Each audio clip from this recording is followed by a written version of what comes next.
اعوذ باللہ من الشیطان الرجیم بسم اللہ الرحمن الرحیم رب اشرح لی صدری ویسر لی امری واحلل عقدۃ من لسانی یفقہوا قولی.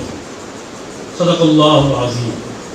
اسٹیج پہ بیٹھے میرے بھائی ایم ایس او کے بھائیوں دوستوں بزرگوں السلام علیکم ورحمۃ اللہ وبرکاتہ.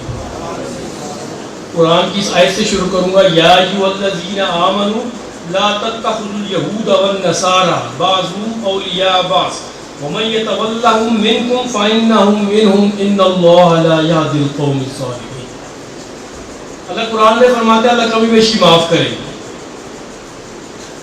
اس کا مفہوم ہے کہ یہود و نصارہ کبھی آپ کے دوست نہیں ہو سکتے. یہ آپس میں ایک دوسرے کے ساتھ ہے اور جو یہ سمجھتا ہے تو جو ان سے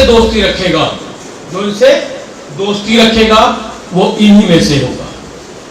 بات تو شروع یہاں سے اس لیے کیا کہ ہم جس پہ اعتبار کر کے چل رہے ہیں, جس کا بیڑا میرا خیال ہے 1965 میں بھی آنا تھا, آج ہمیں کشمیری بھائیوں کے لیے کسی کا انتظار کرنا نہیں چاہیے. حضور صلی اللہ علیہ وآلہ وسلم کی حدیث نبوی ہے الجہاد مائزن الی یوم القیامہ, کہ جہاد قیامت تک جاری رہے گا. یہ حضور صلی اللہ علیہ وآلہ وسلم نے ان وقتوں کے لیے لکھا تھا, کہا تھا. ہاں تو آج کشمیر کے اندر, ٹائم مختصر ہے, کشمیر کے اندر ساروں نے جو قید ہوئے, جو 10,000 لوگ قید ہیں, ان میں سب سے اہم ترین ڈاکٹر فتو جو 30 سال سے قید ہے, ان کی بیٹی آسیہ اندرازی ہماری بہن جو دربدر ہے, اس کا بیٹا بھی دربدر ہے. تو میرے بھائیوں ہمیں کشمیر کے لیے اب جہاد کا راستہ استعمال کرنا پڑے گا.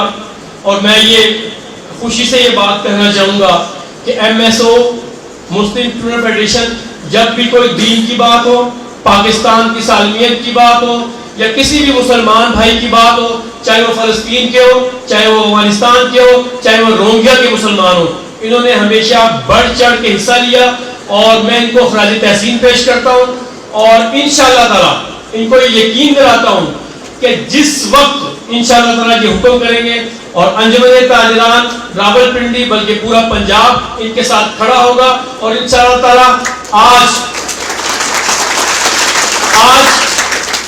اس سٹیج پہ جو معاشرے کا سب سے کمزور اور بزدل اور نفع کا سودا کرنے والا طبقہ کہا جاتا ہے, آج اللہ کا شکر ہے جی, اللہ تعالیٰ بڑا عظیم اور کریم ہے.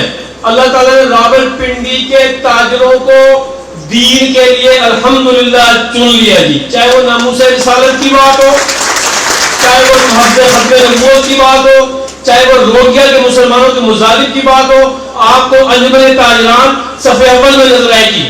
اور آج میں اس سٹیج پہ انجمن تاجران کا صدر ہوتے ہوئے اس تاجر بزدل طبقے سے تعلق رکھتے ہوئے یہ نعرہ لگوا کے جاؤں گا جو اس وقت کے لیے ہمارے تمام مسلمانوں کے لیے بہت ضروری ہے.